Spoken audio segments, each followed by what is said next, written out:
दर्शक बंधु आज राज्य में सुना और रूपा मूल्य में बड़ परिवर्तन होती।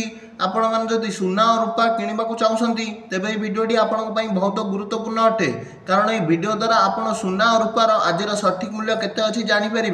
तेबे केते रही आज सुना और रूपार सठिक मूल्य एवं गतकाली ठारू यह केते परिवर्तन होती आसतु जानिबा।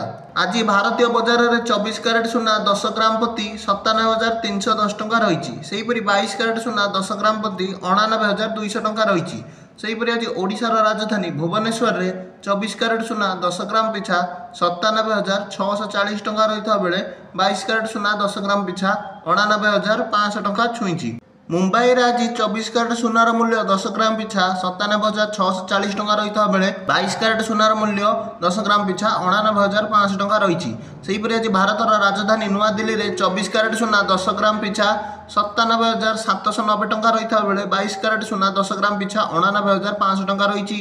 सेहीपरि चेन्नई में 24 कैरेट सुना 97,640 टंका रही बेले 22 कैरेट सुना 99,500 टंका रही 10 ग्राम पिछा। और कोलकाता 24 कैरेट सुना 97,640 टंका रही बेले 22 कैरेट सुना 99,500 टंका रही। एवं रूपा किलो पिछा 1,11,000 टंका होईची। तेबे यह थिला आजिर सुना और रूपार सठिक मूल्य। तेणु video T like, channel T subscribe कर दियंतु।